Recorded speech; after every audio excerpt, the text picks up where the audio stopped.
The Other Side of Fear, a backpacker's memoir. Unhidden Heroines series, book number 1, by Jenni Reavis, chapter 26, Santiago, Chile. The Chilean Border Patrol officers are assholes, the cab driver told us. They hate Venezuelans and they hate Americans. They will demand that each person has 500 USD in hand before they let you in, if they let you in. We all sat in silence, looking back and forth at each other with fear in our eyes. We didn't have that much money. Hell, I hadn't even raised enough to totally help these two guys the way I intended. I intended on having enough to cover 2 weeks of shelter for both Jose and I once we got there, but I hadn't raised that much. I could not abandon Jose once we got there. I was already going to have to overdraw my account to cover the expense for a shelter somewhere for us both. That didn't even include food. The Chilean Border Patrol were only enforcing this rule to discriminate against poor Venezuelans seeking asylum. When we were getting close to the border, the driver made eye contact with me in his mirror and said, "And you, I wouldn't tell them you are traveling with them since they are Venezuelans. Tell them you are traveling by yourself. Let's pull together what funds everyone has to see if we have 500 total," Yasmin said. "If we go one at a time, we can show the 500 and then pass it back to the person behind us." She had a great idea. All of our money pulled together was just a hair more than 500. We had to see if this would work, and we worried what our consequences would be if it did not. "If they don't let one of you through this time, try again after they switch guards on their shift change," was the last piece of parting advice from the driver before he sped away. Orlando and Edson decided the order of our group. Orlando first, then Edson, Jasmine, me, and Jose would be last.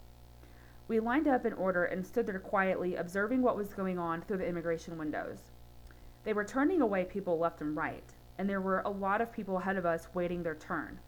Besides, the immigration officials who were working the windows were also officers. There were also officers with dogs watching everyone who was waiting in line. It reminded me of the time in Colombia at the airport when I smuggled cocaine in my shoe. I shook my head at the crazy decisions I had made and was grateful I was alive after making so many of them. My life was already so different than the one I left behind when I crossed the border to leave Colombia. We were all nervous, and then it was our turn. Orlando went first. They asked him a tons of questions, and then he showed the money.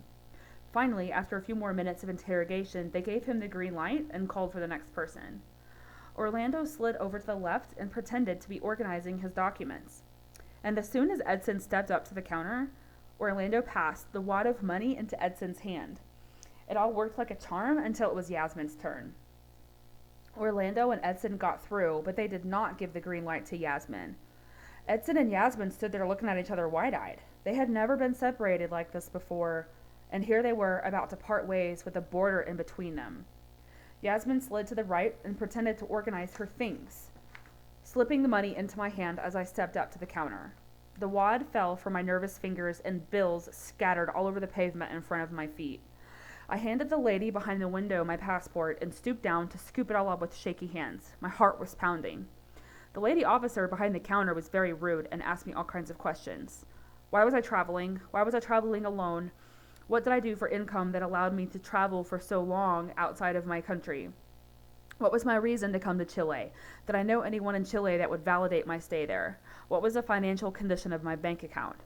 She informed me that it was very expensive to live in Chile and asked how I intended on supporting myself financially if my intention was to backpack for 3 months and not work. It was the first time I had heard Chilean Spanish, and it was hard to understand her. She was asking me questions I didn't understand because of her accent, and when I asked her to please repeat one of her questions, she said to me, "Well, I see on your passport you've been traveling for months in South America, 6 months in Colombia, 3 months in Ecuador. You should speak Spanish. There's no reason for you to not understand what I'm saying." I felt a rush of rage burst into my bloodstream, and I'm sure it was written all over my face. I thought of the 20 years of fluency I had acquired in the Spanish language, all of the professional interpreting and translating I had done, most times out of sheer kindness of my heart without even getting paid for it. I knew I was probably more educated about her language than she was, and it took all I had in me not to lose my temper, but I succeeded. I knew that if I had to have the last word, she may not let me cross to the other side. You Americans, entitled to everything you think. I will give you only 30 days, and then you leave. Do not work. It is illegal. Enjoy my country. Next. She let me through. Thank you so much, ma'am, I said with a huge grin on my face. I slid to the left to pretend to organize my bag and slipped Jose the wad of money under the counter before joining Edson and Orlando, who were watching anxiously from a few feet away. She did not let Jose go through. He and Jasmine stood there with their belongings looking at us, the immigration window and about 10 feet separating us. We couldn't talk to make a plan. Immigration officials approached us almost immediately to tell us we could not stay there. The three of us were ushered to the end of a runway about 100 meters away, where we found taxis that would take us to the nearest town with a bus terminal, which was Arica. Jasmine and Jose were ushered off in the opposite direction where we had just come from, and they disappeared into the night with the money. Edson had just enough change on him to pay for a cab to get us to the bus terminal in Arica. We will figure it out once we get there, Edson and Orlando stated. I couldn't imagine how scary all this would be if I did it alone. Since Jose and Yasmin had all the money, we had nothing to get a loaf of bread or bottled water to quench our parched throats. We had no way to change SIM cards, to use our phones to text or call, and nowhere to connect to Wi-Fi. We had no way to do anything. All we could do was lay together with our luggage on that littered ground and wait. 8 hours later, a cab pulled up, and out of it popped Yasmin and Jose. We all jumped up to hug each other. They had followed the cab driver's advice to wait until shift change, and the new guards, who arrived in a great mood to start their day's work, let them go by with minimal questioning. There was one seat left on the next bus to Santiago, and the next bus after that would leave in a couple of hours. I chose to take the single seat alone so that I could find a place for us to stay upon arriving. I had one more big stretch. The bus trip from Arica to Santiago was 30 hours long. The thought of that made me cringe, but one more push and the marathon would be finished. I got the window seat on the right side in the very first row of the bus, and I sat next to a little older lady who was so excited to show me all the pictures of her grandkids. I saw the coastline again, but this one was so radically different from the one I had just seen in Peru. The shores were rocky, and the water was dark and rough. I fell asleep watching the sunset over the Chilean tide. In the past 4 days, I had seen nearly 5,000 kilometers of the coast through 3 countries along the continent, and the sunset over the shores of each country's tide. The last bus ride was the most pleasant of them all, with a clean bathroom on board, a meal I did not know that was included in the ticket price, and Wi-Fi. My seatmate didn't want her meal, so I was lucky enough to have 2 meals to spread over my 30-hour trip. I used the Wi-Fi to look for a place when I got to Santiago, and the best place I decided on was called the Red House Hostel. When our bus pulled into the terminal in Santiago the next day, I don't think I had ever been so happy to get somewhere. I stood outside with my bag on my back, bamboozled, stretching my legs from nearly 5 days of being crammed on buses. Had I really been across 3 borders and 5,000 kilometers in so few days? I was in Santiago, Chile. As soon as I got there and worked out a 2-week stay for 2 people, I dropped my things on my bunk. Jose and I would share a bunk bed in a room with 8 other people. I went to explore the hostel a bit and was so impressed by everything that was there. Up a set of rickety wooden stairs were several rooms with bunk beds and a big bathroom. On the first floor, where my bunk was, I found an outside patio with 4 tables and chairs, a movie room with a pool table, and a huge kitchen equipped with anything someone would need to cook.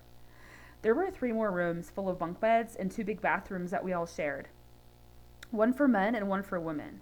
I followed the hallway through a doorway, which took me outside, where I found a swimming pool with a bar right next to it.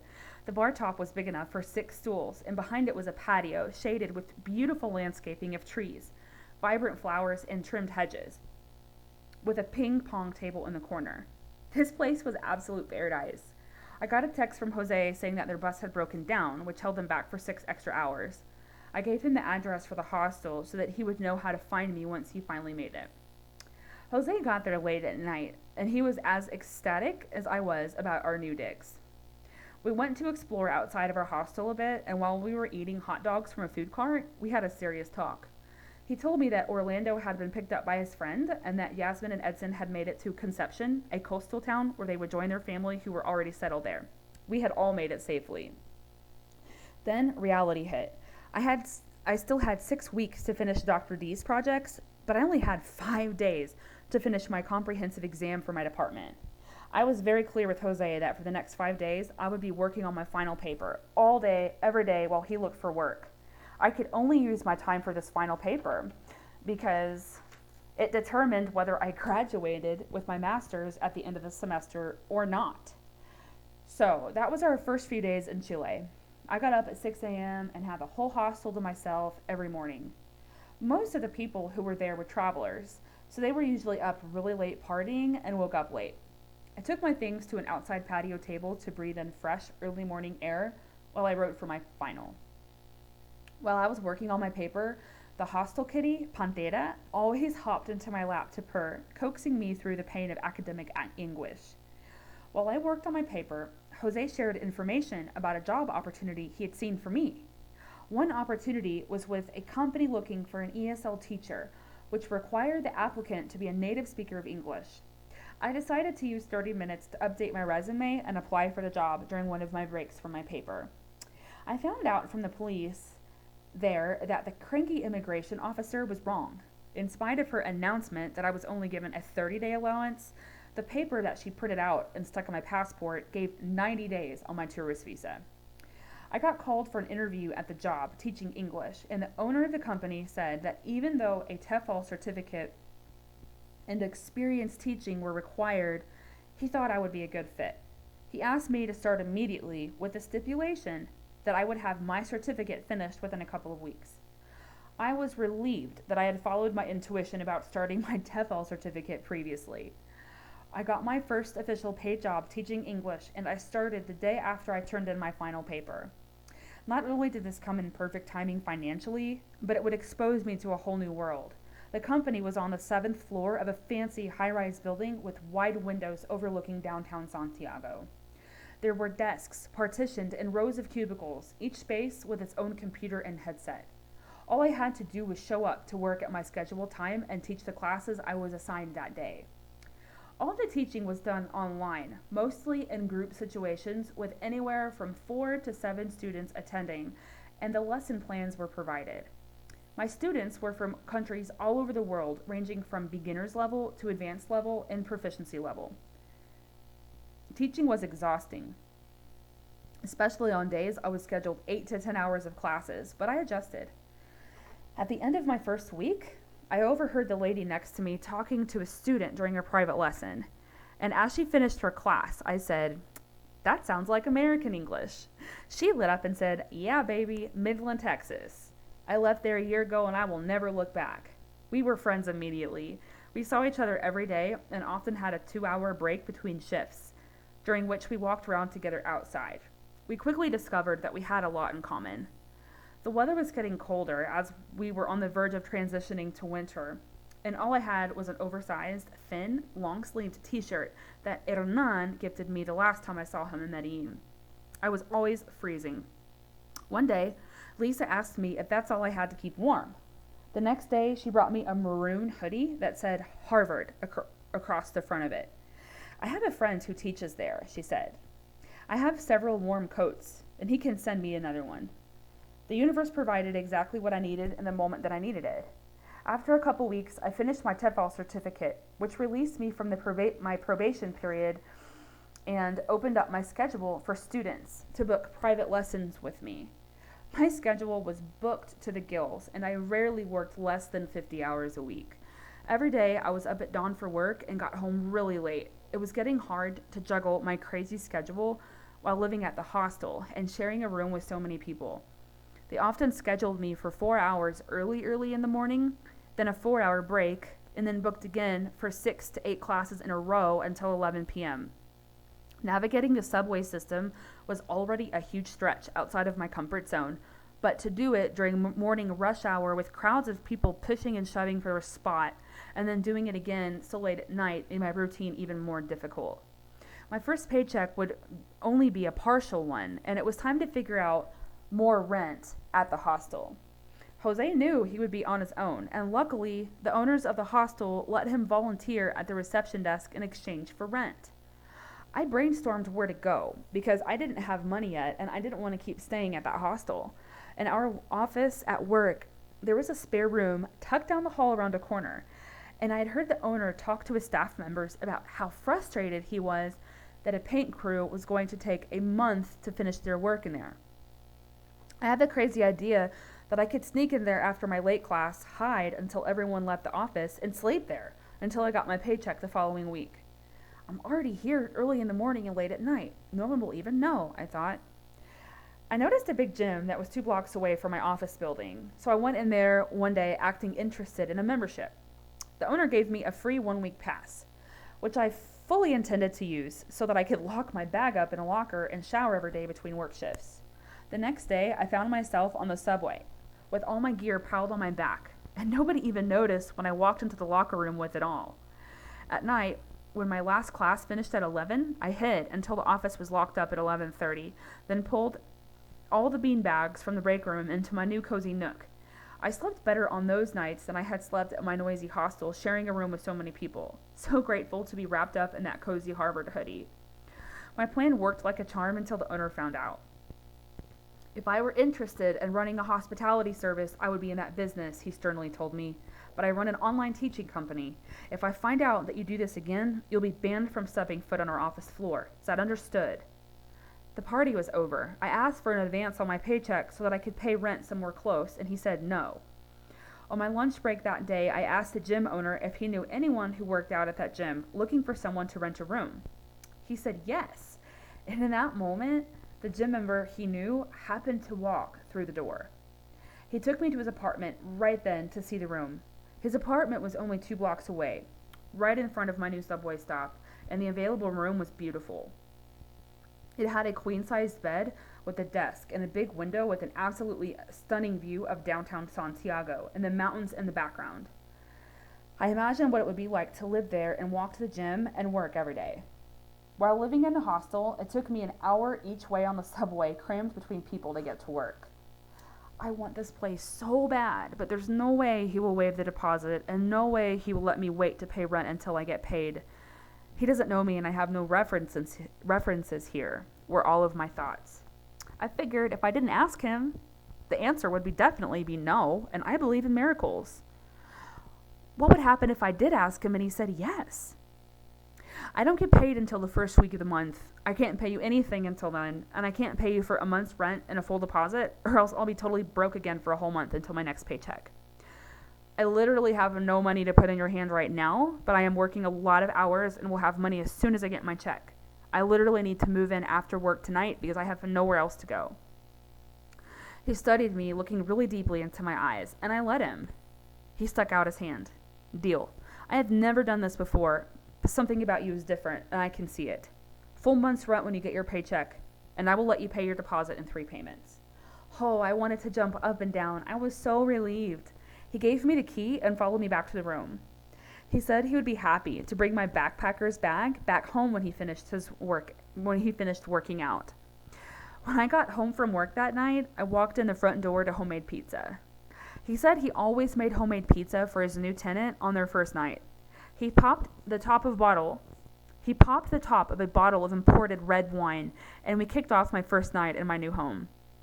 Not only were we celebrating my new move, but that day I received an email from OU congratulating me for passing my final comprehensive exam. I still had a month to get my big final project for Dr. D finished, and the desk and chair in my room were so comfortable I knew I could work those long hours to get it done. As soon as I got my first paycheck, I squared up with Maddie and also paid for a month's gym membership. And just as I knew they would be somehow, things were A-OK.